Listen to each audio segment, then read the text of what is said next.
Pemirsa, jumlah korban meninggal dunia di Kabupaten Agam, Padang, Panhang, Sumatera Barat terus bertambah.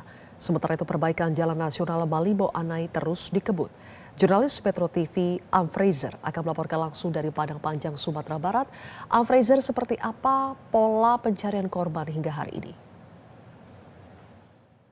Ya, selamat sore Zilvia. Untuk hari ini pola pencarian korban di Kota Padang Panjang yaitu hanya menurunkan 2 tim saja.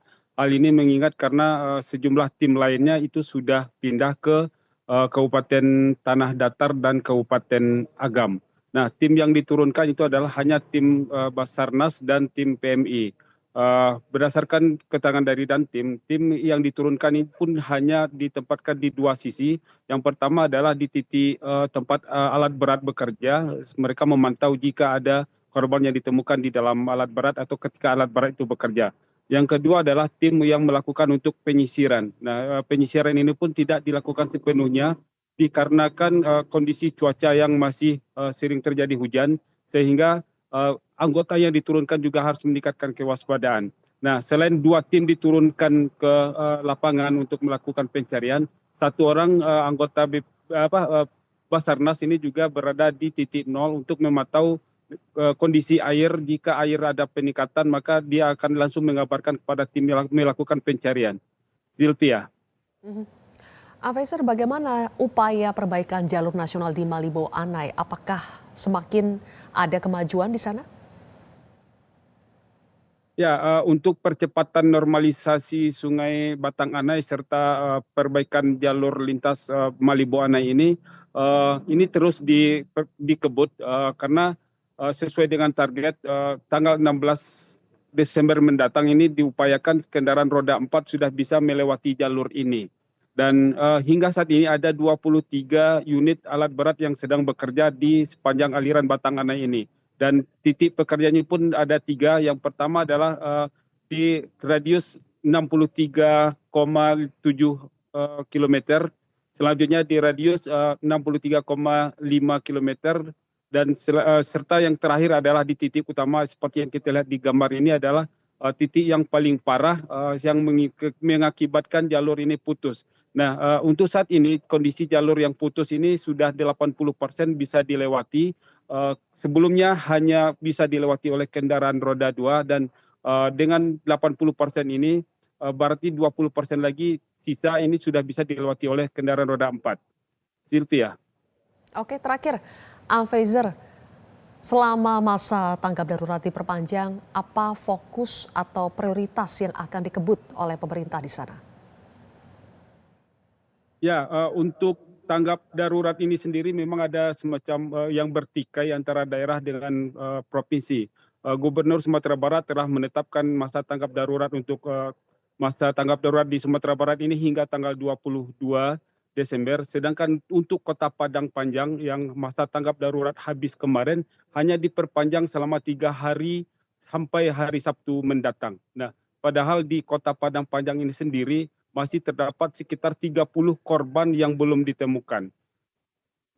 Sedangkan untuk fokus pekerjaan yang dilakukan oleh perbaikan di lokasi bencana ini adalah selain normalisasi sungai, perbaikan jalan, infrastruktur baik dengan permanen ataupun dengan darurat seperti menggunakan kayu dan bebatuan lainnya sehingga kendaraan bisa lewat, dan juga fokus ketiga adalah perbaikan rumah atau pembersihan rumah-rumah warga dan sekolah sehingga warga sudah bisa untuk menempati rumah mereka. Nah, kondisi perbaikan ini terjadi di daerah Kabupaten Agam yang tepatnya adalah di Kecamatan Malala dan Kecamatan Palembayan yang merupakan daerah yang paling parah terjadi bencana banjir bandang dan tanah longsor pada akhir November lalu.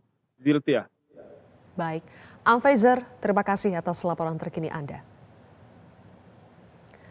Pasca banjir susulan yang menerjang desa Garuga di Tapanuli Selatan, Sumatera Utara, Rabu malam kini warga sudah kembali beraktivitas. Namun warga masih khawatir sungai Anggola akan kembali meluap jika hujan deras kembali terjadi. Air sungai Anggola di desa Garuga, Kecamatan Batang Toru, Tapsel sempat kembali meluap karena hujan deras pada Rabu malam. Warga dan tim SAR gabungan yang ada di sekitar sungai berhamburan menyelamatkan diri saat banjir susulan terjadi. Akibat banjir susulan tersebut, jalan alternatif berbahan seadanya yang dibuat sebagai penghubung antar desa rusak dan terseret arus banjir. Namun kini kondisi di lokasi sudah berangsur-angsur kondusif setelah hujan mereda. Dan untuk mengatasi pada awalnya dibangun jembatan kayu. Pemirsa, untuk mengetahui kondisi terkini pasca banjir bandang yang menerjang desa Garoga di Kecamatan Batang Toru, Sumatera Utara, kita bergabung dengan jurnalis Metro TV Indira Pramesti langsung dari Tapanuli Selatan, Sumatera Utara.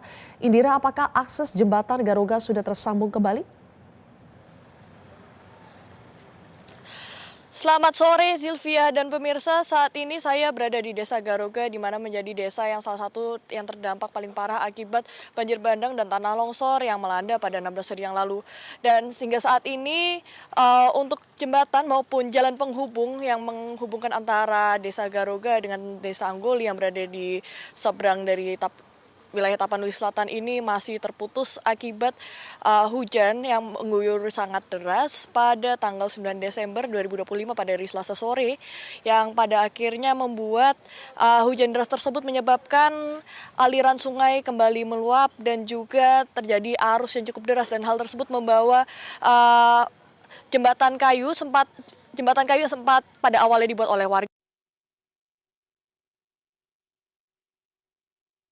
Jalan penghubung yang telah dibuat baik dengan kerjasama pihak korporasi maupun pihak pemerintah mengalami kerusakan sehingga harus mengulangi pembangunan dari titik nol kembali, karena kemarin ketika kami datangi juga sudah tidak ditemukan, dan juga sehingga saat ini juga arusnya masih deras. Dan untuk pembangunan kembali jalan penghubung tersebut akan dilakukan ketika arus sungai sudah kembali normal seperti pada semula, sudah surut, sedangkan hingga saat ini juga untuk melewati tersebut hanya bisa melewati dengan jalan kaki, melewati jembatan kayu yang sudah disediakan.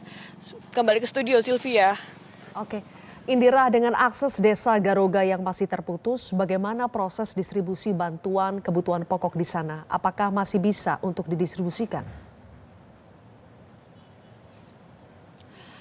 Baik Sylvia dan pemirsa, berkaitan dengan distribusi dari kebutuhan pokok saat ini di Desa Garoga sendiri dan Desa Huta Godang sudah terdistribusi dengan baik, dan bahkan kemarin ada kabar bahwa ada distribusi yang justru berlebih, sehingga di wilayah Desa Garoga sendiri di sini hanya ada posko pengamanan bagi pihak berwajib baik polisi maupun TNI dan juga petugas gabungan, di mana bantuan tersebut ditolak dan didistribusikan ke posko-posko yang berada di sekitaran Desa Garoga dan Huta Godang, dan dengan ada yang berlebih dialihkan ke kantor kecamatan untuk didistribusi agar lebih merata. Sedangkan bantuan tersebut juga masuk melewati jalur alternatif yang bisa mencapai Desa Garoga maupun Desa Huta Godang di wilayah Tapanuli Selatan.